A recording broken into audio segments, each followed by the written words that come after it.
Hello, ഇന്നെൻ്റെ Bayern ട്രിപ്പിൻ്റെ 4th day ആണ്. ഇന്നിപ്പോൾ അത്യാവശ്യം നല്ല വെതറുണ്ട്, നല്ല വെയിലൊക്കെ ഉണ്ട്.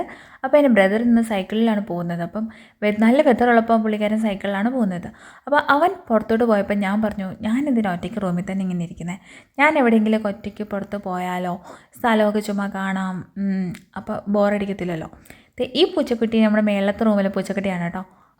നല്ല പൂച്ചക്കുട്ടിയാണ്. ഇടയ്ക്ക് റൂമിലൊക്കെ വരും, അകത്തോട്ട് കയറ്റത്തില്ല, പുറത്ത് വന്ന് നിൽക്കും. അപ്പോൾ എൻ്റെ ബ്രദർ അങ്ങോട്ട് ഡ്യൂട്ടിക്ക് പോയി. അപ്പോൾ ഓപ്പോസിറ്റ് സൈഡിൽ ഞാനും പോയി, ടാറ്റയൊക്കെ പറഞ്ഞു.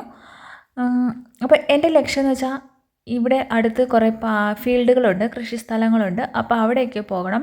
അപ്പോൾ എൻ്റെ ബ്രദർ പറഞ്ഞു, കൃഷി സ്ഥലം കഴിഞ്ഞ് കുറച്ചുകൂടി അധികം മുന്നോട്ട് പോയാൽ മാനിനെയൊക്കെ കാണാമെന്ന്. ഇവിടെ ഒരുപാട് മാനുണ്ടെന്ന് പറഞ്ഞു, കാട്ടിൽ നിന്ന് ഇറങ്ങി വരുമെന്ന് പറഞ്ഞു.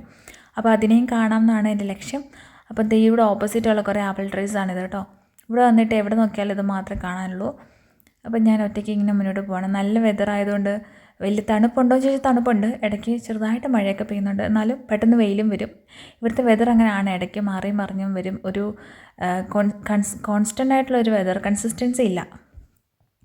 അപ്പോഴത്തേന് ഞാൻ ഒരു തൊട്ടിപ്പുറം ഒരു സിഗ്നലുണ്ട്, അത് ക്രോസ് ചെയ്ത് ഇതാണ് സംഭവം. തൊട്ടടുത്താട്ടോ എൻ്റെ വീടിൻ്റെ ബ്രദറിൻ്റെ വീട്ടിൽ നിന്ന് ഒരു 2 മിനിറ്റ് പോലും നടക്കണ്ട. ഇവിടെ കുറേ ഫുട്ബോളിന് ഇന്ന് സാറ്റർഡേ ആയതുകൊണ്ട് കുറേ ഫാമിലിയൊക്കെ വന്ന കുട്ടികളൊക്കെ ആയിട്ട് വന്ന ഫുട്ബോൾ കളിയും പരിപാടിയൊക്കെയാണ്. അപ്പോൾ അവർ വരുന്ന കുറേ കാറുകൾ മാത്രമേ ഉള്ളൂ ഇവിടെ. പിന്നെ ഇവിടെ എല്ലാം വിജനമായിട്ട് കിടക്കും, ഒരു മനുഷ്യൻ പോലും ഇല്ല. ഞാൻ ഒരാളെ ഉള്ളായിരുന്നു, ഒരാളെ പോലും, ഒരു ജീവിയെ പോലും ഞാൻ കണ്ടില്ല. ഇവിടെ കണ്ടോ, കൃഷി സ്ഥലമെല്ലാം ഉഴുത് മറിച്ചിട്ടേക്കാണ്. എനിക്ക് തോന്നുന്നു അടുത്ത കൃഷിക്ക് വേണ്ടിയുള്ളതാണെന്ന് തോന്നുന്നു. ഇവിടെ എന്ത് കൃഷിയാണ് ഉള്ളതെന്ന് എനിക്കറിയില്ല. കഞ്ചാവ് കൃഷി ഉണ്ടെന്നൊക്കെ കേട്ടിട്ടുണ്ട്. അടുത്ത സമ്മറിൽ വരുമ്പോഴത്തേക്കും ഞാൻ ഉണ്ടെങ്കിൽ കാണിക്കാം കേട്ടോ. കഴിഞ്ഞ പ്രാവശ്യം കഞ്ചാവ് കൃഷി ഉണ്ടായിരുന്നു എന്ന് എൻ്റെ ബ്രദർ പറഞ്ഞു. അപ്പോൾ എനിക്ക് തോന്നി ഇത് ഇവിടുത്തെ ടൂൾസൊക്കെ, കൃഷിയുടെ ടൂൾസൊക്കെ വെക്കുന്ന വല്ല സംഭവമായിരിക്കും.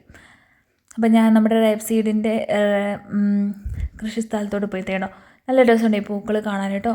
അടുത്ത് നിന്ന് കാണുന്നതിൽ നല്ല ദൂരെ നിന്ന് കാണാനായിട്ടോ, എല്ലാം കൂടെ ഒരുമിച്ച് നിൽക്കുന്ന കാണാൻ നല്ല രസമാണ്. അപ്പോൾ ഇതിലൊരു കായ ഉണ്ടാവും.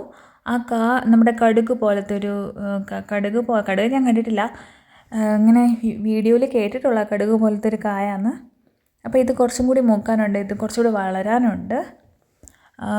വളർന്നു കഴിയുമ്പോഴത്തേക്ക് എനിക്കൊന്ന് ഈ അടുത്ത മാസം ഇത്ര ഇതിൻ്റെ കൃഷി വിളവെടുപ്പാന്ന് തോന്നുന്നു.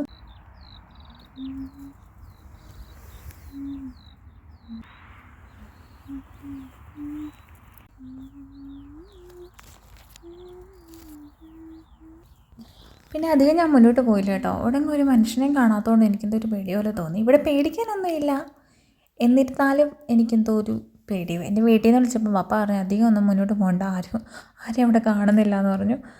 അതുകൊണ്ട് ഞാൻ തിരിച്ചു പോയി കേട്ടോ. വേറൊരു ദിവസം അല്ലെങ്കിൽ നാളെയോ മറ്റോ മാനിനെ കാണാൻ എന്തായാലും പോകണം. ഇന്നിപ്പോൾ നല്ല വെതർ ആയതുകൊണ്ട് നാളെ എന്തായാലും മഴയാവാനാണ് ചാൻസ്. എന്തൊക്കെയായാലും നോക്കാം. അപ്പോൾ അടുത്ത വീഡിയോയിൽ കാണുന്നവരെ ബൈ.